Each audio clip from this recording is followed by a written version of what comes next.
પવિત્ર ચૈત્રી નવરાત્રી પાંચમના દિવસે આજરોજ કુબેરેશ્વર મહાદેવ મંદિર સાથે અંબા બહુચર મંડળ દ્વારા માંજલપુર સ્થિત કુબેરેશ્વર મંદિર ખાતે રાજેશ પટેલને શ્રદ્ધાંજલિ આનંદનો ગરબાનું આયોજન કરવામાં આવ્યું હતું। પવિત્ર ચૈત્રી નવરાત્રી પાંચમના દિવસે આજરોજ કુબેરેશ્વર મહાદેવ મંદિર સાથે અંબા બહુચર મંડળ દ્વારા માંજલપુર સ્થિત કુબેરેશ્વર મંદિર ખાતે રાજેશ પટેલને શ્રદ્ધાંજલિ આનંદના ગરબાનું આયોજન કરવામાં આવ્યું।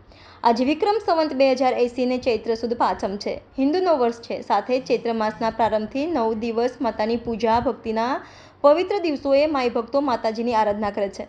આજે નવરાત્રિના પ્રારંભ વિવિધ મંદિરો તથા ઘરોમાં ઘટ સ્થાપન કરવામાં આવે છે, જવરા વાવી પૂજન કરવામાં આવે છે। શક્તિના મુખ્ય 3 રૂપોમાં સૌ પ્રથમ બાળ સ્વરૂપે બાળા બહુચરાજી, યૌવન સ્વરૂપે માં જગદંબા તથા પ્રૌઢ સ્વરૂપે માં કાળીની પૂજા કરવામાં આવે છે।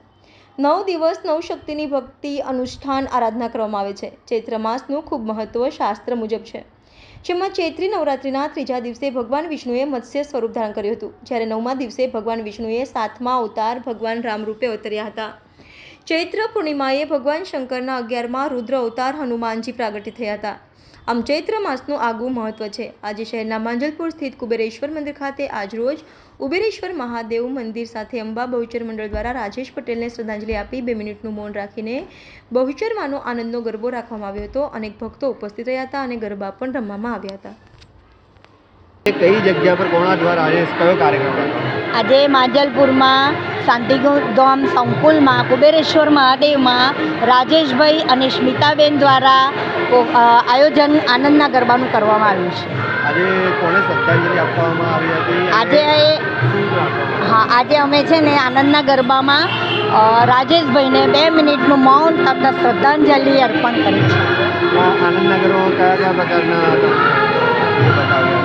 અમારા આનંદના ગરબામાં બહુચર માતા છે, અંબા માતા છે, ખોડિયાર માતા છે, કાળકા માતા છે, દરેકની ભક્તિભાવ જે વલ્લભ ભટ્ટે અમને ગરબો આજથી બહુ વર્ષો પહેલાં જ્યારે વલ્લભ ભટ્ટે રચેલો એ ગરબાનું આયોજન આજે અમે કરી રહ્યા છીએ।